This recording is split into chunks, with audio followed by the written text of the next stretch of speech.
Salve galera, bem-vindo a mais um vídeo. Bom, no vídeo de hoje eu vou falar um pouco sobre os métodos do array JavaScript. Então, quais métodos que existem em um array ou num vetor no JavaScript. Bom, então começando aqui, né? Esse aqui vai ser um vídeo rápido. Quais que eu acho que são os métodos que é obrigatórios entender, saber que existe no array do JavaScript, né? Bom, o primeiro método é o push. O que o push faz? Quando você tem uma lista, vamos colocar como essa aqui na linha 2, eu tenho 1, 2 e 3. Quando eu dou um push, quer dizer que eu estou colocando esse outro elemento, como está aqui na linha 3, na última posição do meu array. Então esse meu array, agora o novo valor dele depois do push seria 1, 2, 3, 4. Vou executar aqui só para mostrar como que funcionaria, né? Então agora se eu dou aqui um node e o nosso arquivo que é o array, eu não coloquei o console log, por isso que não funcionou. Deixa eu colocar ele aqui, console.log array. Boa. E eu apagar esse return aqui. Não vai funcionar. Então bora rodar isso aqui de novo. Clear, só para limpar, dá um array. Então aqui, agora que eu rodei o push, a gente consegue ver que a minha lista inicialmente ela tinha 3 elementos, que era 1, 2, 3 e 4. Agora que eu executo o push, ele coloca esse novo elemento ao final da minha lista. Então isso é o que o método push no JavaScript faz. E agora indo para a segunda função que eu acho que também é muito bom saber, é a parte do unshift, né? O que o unshift faz? Diferentemente do push, que coloca o elemento na última posição, o unshift é o método que coloca esse elemento na primeira posição do array. Ou seja, se eu tiver 1, 2 e 3, eu vou dar um push no valor 0, ou qualquer outro valor que seja, poderia ser até ser o 9, ele vai colocar esse valor na primeira posição do elemento. Então vamos colocar aqui. Vou colocar aqui até mudar, colocar 9 aqui, né? Aqui eu vou dar um console.log array. Então, deixa eu comentar essa linha aqui. Agora se eu rodar aqui o unshift, eu comentar essa linha aqui, a gente vai ver que o nosso novo array agora, ele vai ter a posição 9, 2, 3, 4.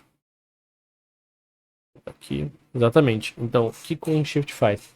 Ele pega esse novo valor que você está colocando e coloca na primeira posição do array. Ou seja, ele joga as outras posições que tem uma para frente e coloca essa nova no começo. E agora a função pop. O que o pop faz? Quando a gente coloca alguns elementos na lista, a gente também tem que ser capaz de removê-los. Então, o pop, ele é o cara que remove sempre o último elemento da lista, né?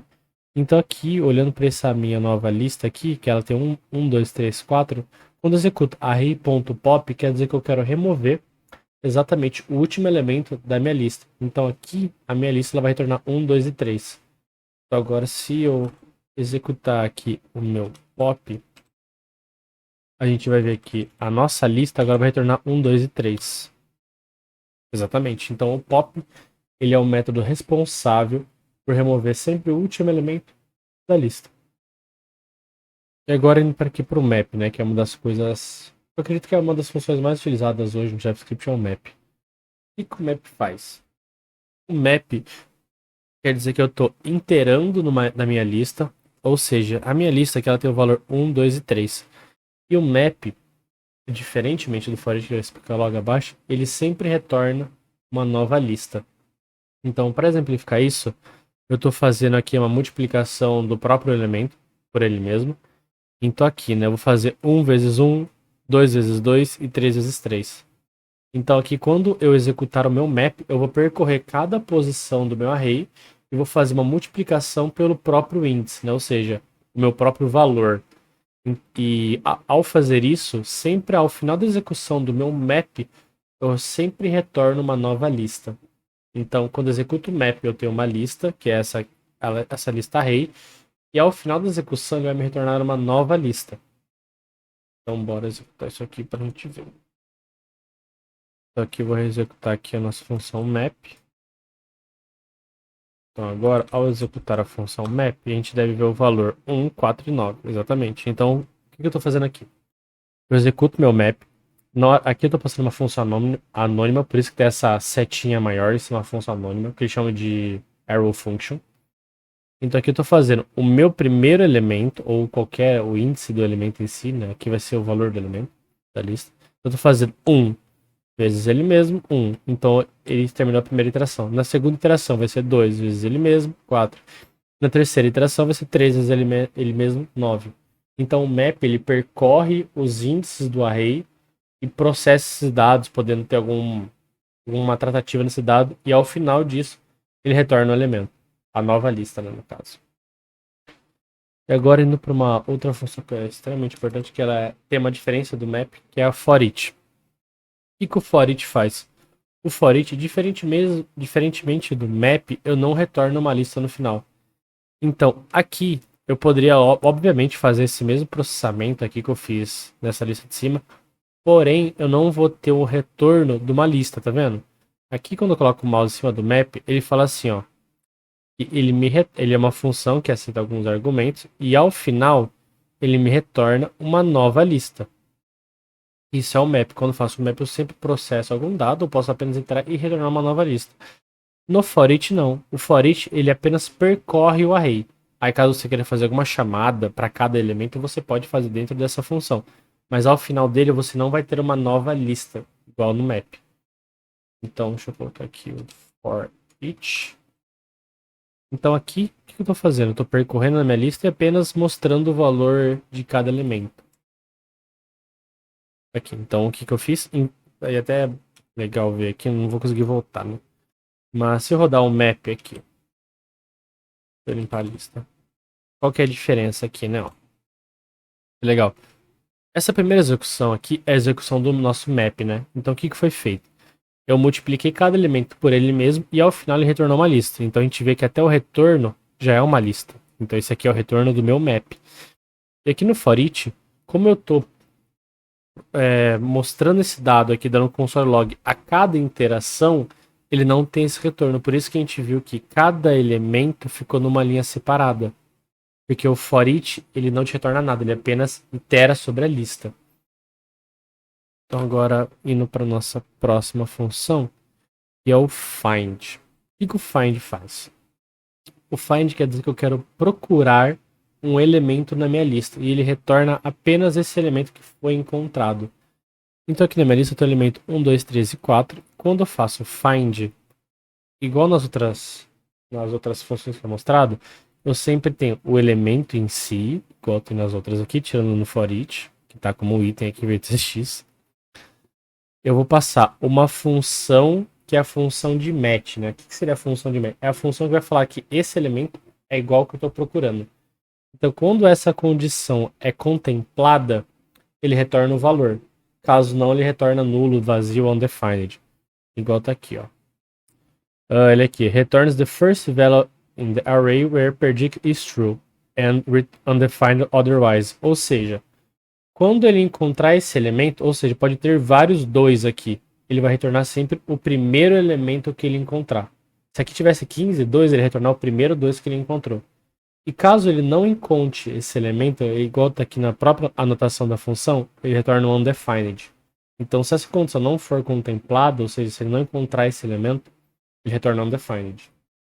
Vamos executar ele aqui. Find aqui. Caramba, tá difícil de dar o find aqui, hein? Find. Eita, sai com... Vou executar aqui. Exatamente. Então, como o 2 está na minha lista, ele encontrou. Porque qual que é a condição aqui, né? Eu quero que o meu número dividido por 2 seja igual a 0. E o único número na lista, não é que na lista, né? Mas o primeiro número na lista que dividido por 2 dá 0 é o 2. Então, se eu colocar aqui 3, o elemento que ele vai retornar vai ser o 4. Então, deixa eu executar aqui de novo. 4. E agora, se eu colocar aqui 4,2. O que ele vai retornar aqui? Ele vai retornar 4. Por quê? É o primeiro elemento da lista que faz o match com a condição que a gente está passando. Vou rodar aqui novamente. Exatamente, ele retornou 4. Por quê? 4 é o primeiro elemento que dá o match com essa condição que a gente está passando. Bom, então falando aqui sobre esse método every, né? O que quer dizer esse método? Quer dizer que assim, eu vou processar essa lista aqui, que tem o 2, 4, 6 e 8. Se esses elementos, o resto da divisão deles por 2 for igual a 0, e todos têm que ter essa divisão igual a 0, esse valor vai ser true. Caso algum resto da divisão desses 4 elementos aqui for diferente de 0, o valor disso aqui é falso. Ou seja, 2 dividido por 2, o resto da divisão tem que ser 0. 4 dividido por 2, o resto dessa divisão tem que ser 0, assim como 6 e 8. Então vamos rodar aqui, só para exemplificar, né? Então se eu colocar aqui every, o valor dessa divisão tem que ser true, né? No caso tem que ser 0, então aqui ele vai ter que dar, tem que retornar true, né? Então deixa eu rodar aqui. Então aqui deu true, por quê? Porque dessa lista aqui, todos os valores dessa lista divididos por 2, ou seja, o resto dessa divisão é igual a 0. Se eu colocar aqui agora 3, esse cara vai retornar falso. Por quê? Porque 3 dividido por 2, o resto não é 0. É 1, alguma coisa. Então vamos mudar aqui. Deu false. Então isso aqui que para isso que serve a função every do array. Quando eu quero que todos os elementos tenham o mesmo retorno da minha condição, né? Ou seja, caso eu passe por todos os itens, eu quero que o retorno da minha função que eu passo de callback, que no caso é esse cara aqui, que o retorno seja idêntico para todos, que todos dêem o mesmo valor. Se todos derem o mesmo valor, quer dizer que eu retorno como true. O every vai retornar true. Então agora indo pro sum. Qual que é a diferença do sum? Quer dizer que se apenas um dos itens da minha lista é verdadeiro, eu vou retornar verdadeiro para tudo. Ou seja, 1 dividido por 2 não é 0. 3 dividido por 2, o resto também não é 0. 5 também não. 7 também não. Apenas o 2. E como esse caso aqui, o meu último item da lista dá o valor, ele retorna true. Ou seja, o que ele faz? Ele ignora os demais. Caso apenas um item da minha lista dê match, ou seja, se seja igualitário, ele vai retornar como true. Então vamos rodar aqui. Sum. Exatamente, deu true. Agora, se eu tiver aqui 8,2, também o retorno vai ser true. Porque eu quero que apenas um deles dê true. Agora, se todos der false, o retorno é false. Então, deixa eu rodar aqui. Exato. E agora o nosso penúltimo. Vamos para o sort array. O que é a função sort? O sort nada mais que assim. Eu tenho vários elementos na minha lista e eu quero que eles sejam ordenados.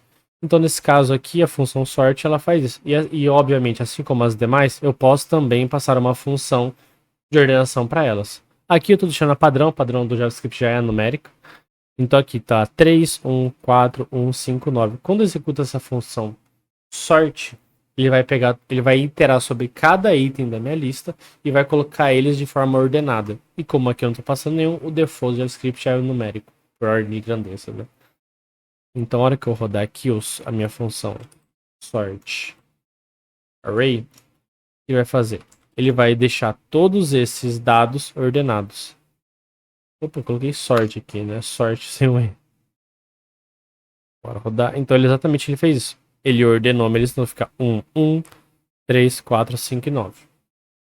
E agora para nossa última função, que eu acredito que é uma das mais importantes, logo abaixo do map do for each, que é a função de reduce. O reduce, ele transformou todo o seu array em um único valor. Então, o que eu quero dizer com isso? Aqui eu tenho essa lista que vai de 1 a 4. Na minha função de reduce, eu estou passando uma função para ela, que é a função de sempre somar com o número anterior. Então aqui que eu estou fazendo? Estou somando 1 com 1, 2 com 2, 3, ou seja, na verdade não é 1 com 1, né? Estou somando 1 com 2, aí vai dar 3. Eu vou somar 3 com 3, aí vai dar 6. Aqui vai dar 6 com 4, 10. Então eu sempre somo o primeiro elemento com o próximo. Aí, essa soma vai gerar um valor, eu somo esse valor com o próximo elemento. Então vamos rodar aqui, né? Então, mas antes de rodar, né? Então esse accumulator aqui é o valor que vai ficar guardado essa soma dentro do reduce, né? Então assim, essa operação, o resultado dessa operação vai ficar salvo nesse accumulator. E o current é o valor atual da minha interação do array. Então, nesse caso aqui, né? O meu 0 é o valor do meu accumulator. E o meu current é esse primeiro item. Então vai ser current, que é 1 mais 0, 1. Aí o meu accumulator vai ser 1. Aí ele vai mudar para pro próximo índice do array, né? Então vai vir pro 2. E aqui vai vir accumulator, que é 1, porque é a execução passada, e o current, que é 2. Então vai fazer 2 com 1, 3. Aí o meu accumulator agora vai ser 6. Então na próxima execução vai ser, perdão, vai ser 3. Vai ser 3 com 3, aí vai fazer essa soma, o meu accumulator vai ser 6. E aí vai pro próximo índice do array, que vai ser 6 com 4, 10. E aí, como não tem mais nenhum próximo item, ele retorna esse valor do accumulator para minha chave aqui, que é o reduced value. Então, bora rodar isso aqui. Vou colocar aqui reduced sum. Vamos executar o nosso valor e dá aqui exatamente 10. Então, o que ele está fazendo aqui? Deixa eu até puxar um pouco mais para cá e diminuir essa tela, né? Então, aqui eu tenho meus dois parâmetros do reduce, que é o acumulador e o meu valor atual. E aqui é a minha função que eu passo de soma, né? Então, esse 0 aqui é o valor inicial do meu accumulator. Então, aqui vai ser 0 mais 1, 1. Aí vai para a próxima iteração. Aí vai vir aqui 1 mais 2, 3. Aí vai 3 mais 3, 6. Aí 6 mais 4, 10, que é o retorno do nosso reduce. Bom, gente, então é isso. Eu quero passar um vídeo bem rapidinho da função, na verdade, das funções que eu acho mais importante no JavaScript, pelo menos para a parte de arrays.